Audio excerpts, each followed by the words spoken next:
Welcome back to Reddit Boss Pro-Revenge. In today's story, Escaping a Hostile Work Environment by the book.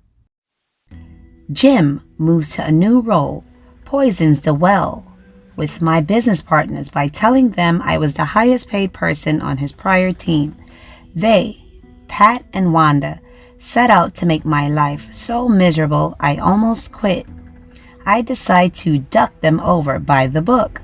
After going on bereavement because my mom died, I decided that rather than coming back, I would take a much-needed extended medical leave, leaving them hanging for their upcoming releases, all the while still collecting that highest paid salary for good. Long while, I left one minor detail out of my first post. My mother was incredibly abusive and we hadn't spoken for 5 years. My bereavement leave was a week of chilling out, trying to figure out what to do about work because I didn't even go to her funeral. No one at work knew this. My official story was I was grieving such a devastating loss, and that's what you'll read in the original post. I think that's enough to catch up everyone. Here how's everything gone down since. First, the leave could have not come at a better time. The day I had made my last post, my sweet cat Ray was not himself. In fact, that's the last video I took of him. I took him to the emergency vet where we found out that he had lymphoma in his liver and his pancreas. He had to let him go a couple of days later. There was no way I could have worked and grieved for him at the same time, and going on a medical leave right after your cat dies is not as nearly as socially acceptable as the leave after your mom dies. Rest in peace, my sweet boy. I was spinning for a good couple of weeks after that. My arms still hurt a lot, and I wasn't able to type more than 20 to 30 minutes, and even that hurt. I continued physical therapy and was frustrated at how slow the process was. My therapist asked me to video himself typing at home. He took one look at it and saw the problem immediately. My desk and chair were fine. The horizontal and vertical parts of my workspace were fine. The problem was that my keyboard was too narrow, so my arms were constantly at an angle which caused stress on all the joints. At his recommendation, I bought a ergonomic split keyboard and immediately noticed a difference. By the end of the year, I was pain-free, although I can't type for as long as I used to, because I out of my pocket maximum and had been reached with my health insurance. I took the opportunity to get everything checked out. Under the hood, I'm 48, so I had a colonoscopy and an endoscopy. Fun. The doc says my colon is perfect, so if I ever need a tender bio, I know what to lead with. I went to the dermatologist, the gynecologist, and even every ologist in the book. And except for my crappy arms, I'm pretty healthy. I also went to a IOP intensive outpatient program for therapy the last 6 weeks of the year, where I spent 3 hours, 3 days a week in the group therapy with other people.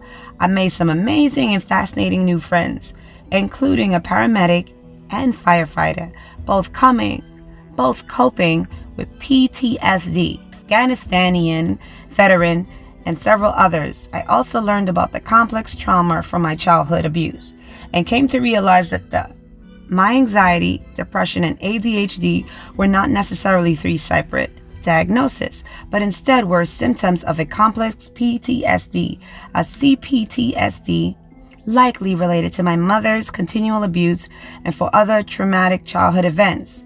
Because of IOP, I am now working with a trauma therapist and left my general therapist. After decades of regular therapy barely helping, I have someone to work with to help me truly put my past in the past so I can heal emotionally.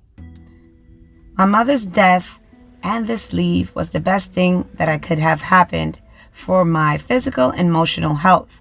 When I made my last post, I resented the hell out of Jim, Pat, and Wanda for being so cruel to me at work.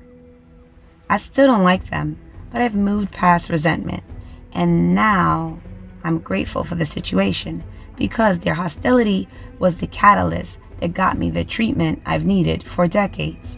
My husband and I also felt with our financial advisor who, after running the numbers, made it clear that both of us work should be considered as more of a want to thing than a need to activity. Turns out dual income, no kids, and staying throughout my 25th year career was a good decision. So I decided I don't want to work for this company anymore.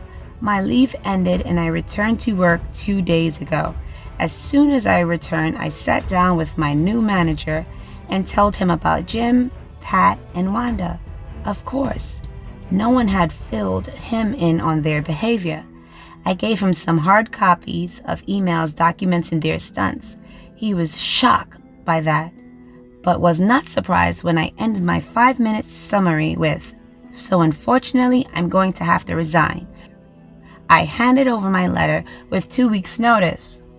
He asked me if I truly wanted to work those 2 weeks, and I said no, particularly no.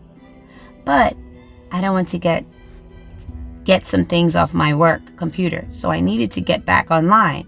He agreed it would be a waste for me to try to really pick up anything. I jumped through the hoops of getting my computer online to get those docs. I blocked Jim, Pat, and Wanda, along with 3 other people who were toxic, but not quite as nasty as those 3. As soon as I pulled up my MS Communicator, I am not attending any meetings. I have just one meeting on my calendar next week, the one where my new manager will announce my departure to the team. Meanwhile, I'm getting paid full salary for those 2 weeks as well, and I'll get my 2020 vacation days paid out when I leave. So, the final tally of just how much Jim Jerk move cost my company and benefited me. 1 week of bereavement leave, 100% of my salary. 8 weeks of FMLA paid 100%. 4 weeks of FMLA paid at 65%. 1.5 weeks of extended certified medical leave paid at 65%. 2 weeks of salary at 100%. 4 weeks of PTO payout at 100%. For a grand total of 20.5 weeks, or 5 months of salary at varying rates for doing nothing but taking care of my own damn self. And I'm not going to include those thousands of dollars I didn't have to pay while they're getting checkups, medical procedures, physical therapy, and group therapy, as it was all covered by my company's medical insurance. I'm also not including what they all had to go through to put a new person on these releases, and all the stress I didn't have because I didn't end up delivering on these projects. The weekend in November, my project was set to go live. I was in another town for an old friend's memorial, seeing people I haven't seen in 20 years. I wouldn't have been able to attend if I hadn't gone on leave. I'm not going to reveal my salary, but I will say that the last months I have cost the company tens of thousands of dollars for salary alone, and the other benefits I've reaped on top of the salary have been immeasurable. They say living well is the best revenge, and it's true. Jim, Pat, and Wanda are still their ugly selves, chained to their desks, bitter and making sure everyone around them knows it. As for me, I'm free of the chains of 9-to-5 job. I don't think I'm going to look for another job for quite some time. And when I do, it's going to have something I want to do, not something I need to do.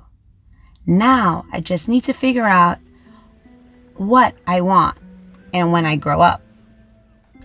Prior manager and business partners were jerks to me because they were jealous of my salary.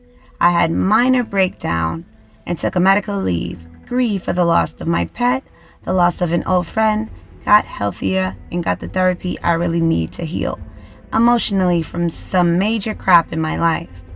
all while still collecting the salary they were so jealous of.